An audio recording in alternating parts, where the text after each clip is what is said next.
இன்றைக்கு நாம் காண இருப்பது மாணிக்கவாசகப் பெருமான் அருளிய திருப்பொற்சுண்ணம். திருவாசகத்தில் இது ஒரு பகுதியாக இருக்கிறது. அதை தான் நாம் இப்போ பார்க்க போகிறோம்.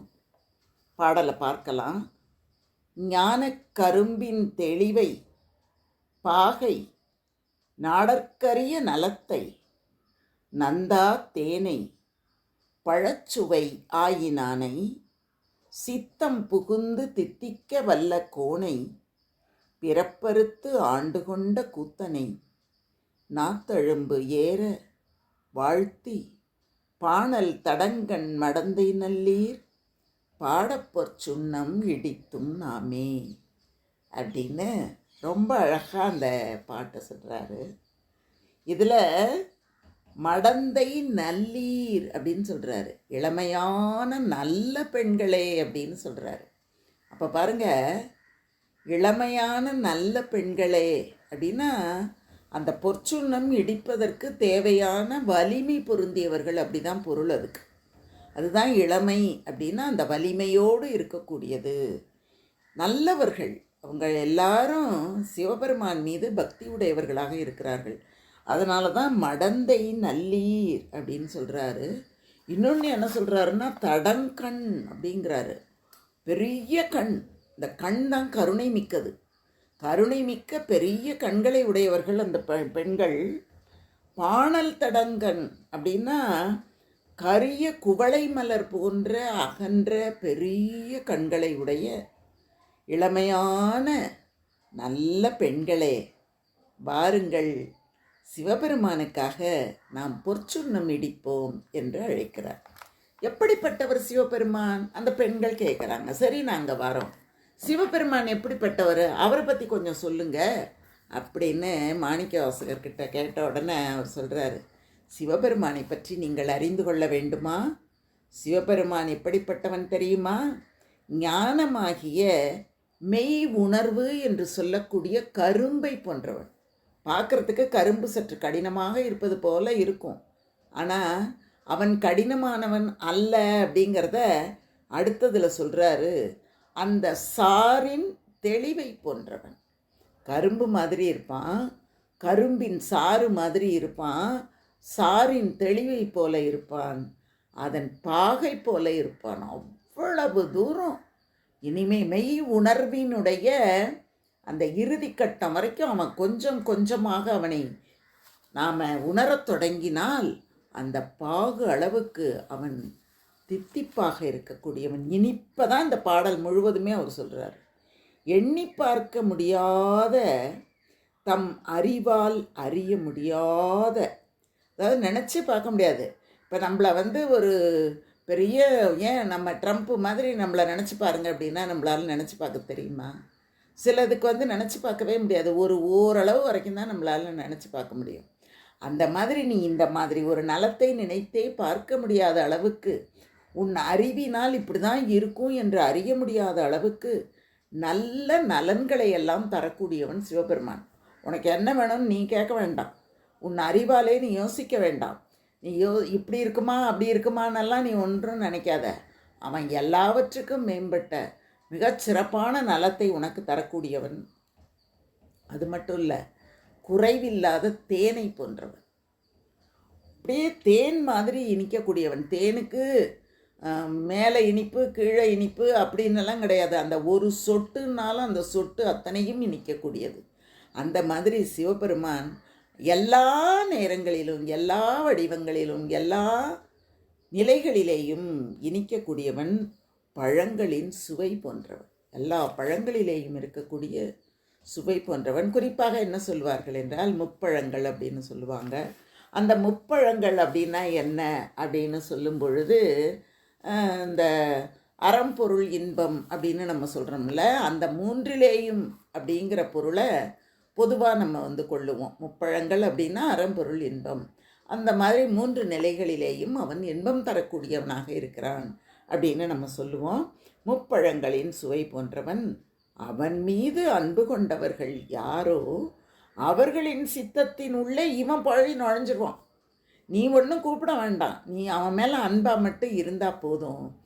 அவன் தானாகவே உன்னுடைய சித்தத்தின் உள்ளே நுழைந்து அங்கேயும் வந்து உனக்கு இனிமையான ஒரு சுகத்தை தரக்கூடியவன், எல்லையற்றவன்.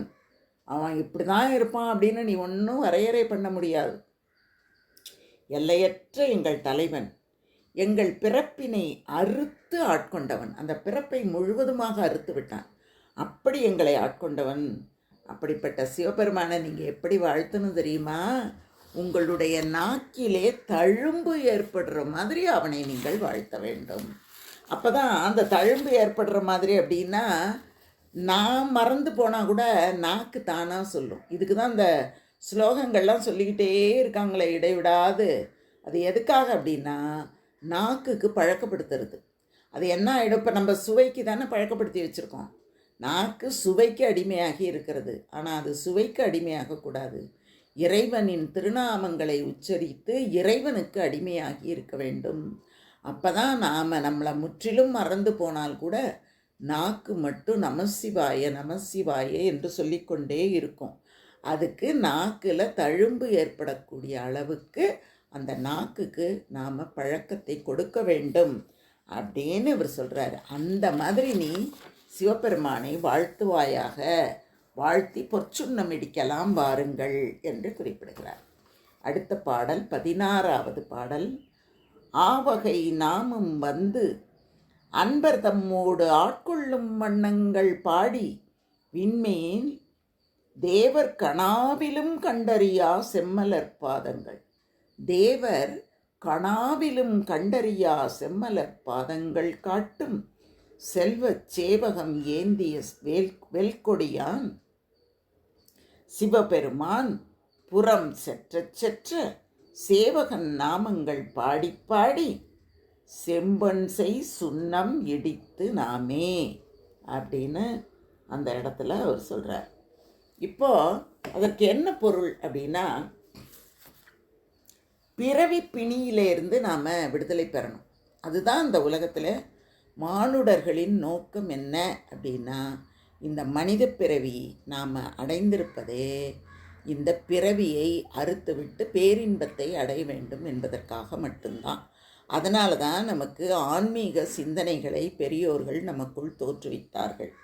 அப்படி நாம் பிறவி பிணியிலிருந்து ஓய்வு பெற வேண்டுமானால் முதலிலே சிவனடியார்களோடு நாம் சேர்ந்து உளம் மகிழ்ந்து கூடி மெய்த்தொண்டு கைகூடும்படி, உண்மையான தொண்டு கைகூடும்படி அந்த தொண்டினுடைய பெருமையை செந்தமிழ் மறையால் பாட வேண்டும். ஏன்னா மணிவாசக பெருமான் தமிழுக்கு அவ்வளவு முக்கியத்துவம் கொடுத்துருக்கிறார். அதனால் செந்தமிழ் மறையால் பாடி அதுக்கப்புறம் என்ன பண்ணணும், தேவர்களால் கனவில் கூட காண முடியாத சிவபெருமானின் செந்தாமரை போலும் திருவடிகள்.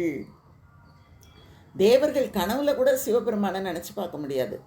அந்த கனவுல கூட அவங்களால காண முடியாத சிவபெருமான் என்ன பண்ணுறாருன்னா, எங்களுக்கு அருள் புரிகிறாருப்பா. தேவர்களால் பார்க்க முடியாது, ஆனால் எங்களுக்கு எளியோர்கள் தான் நாங்கள், எங்களுக்கு அருள் புரியக்கூடியவன், அவனுடைய திருவடிகளை எங்களுக்கு காட்டுவான், அவனுடைய திருவடி மலர்கள் செந்தாமரை போல இருக்கும் என்றெல்லாம் மணிவாசக பெருமான் சொல்கிறார்.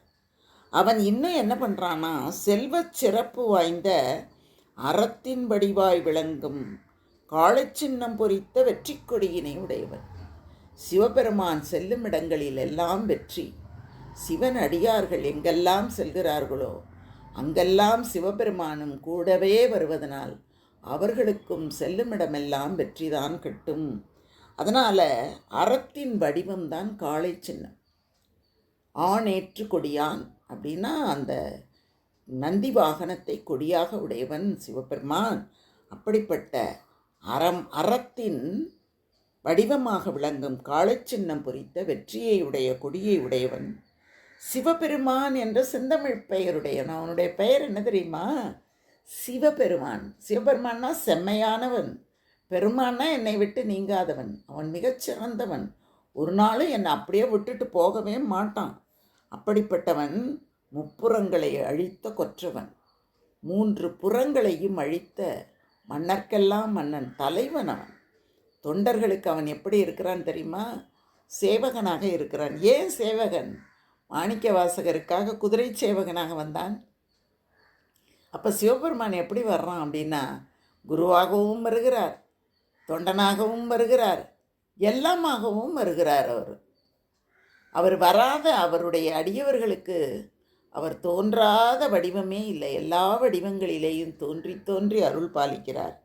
அப்படிப்பட்ட சிவபெருமானின் திருநாமங்களை பாடி பாடி சிவந்த பொன் போல் ஒளி வீசும் திருப்பொற்சுண்ணம் இடிப்போம் வாருங்கள் என்று மணிவாசகப் பெருமான் நம்மை எல்லாம் பொற்சுண்ணம் இடிப்பதற்காக, சிவபெருமானின் திருமுழுக்கு பொடி இழிப்பதற்காக நம்மை அழைக்கிறார். நாமும் இந்த பாடலிலே பங்கு கொண்டு அவரோடு இணைவோமாக. நமச்சிவாய வாழ்க, நாதன் தாழ் வாழ்க, இமைப்பொழுதும் என் நெஞ்சில் நீங்காதான் தாழ்வாழ்க. ஓம் நமசிவாய வாழ்க.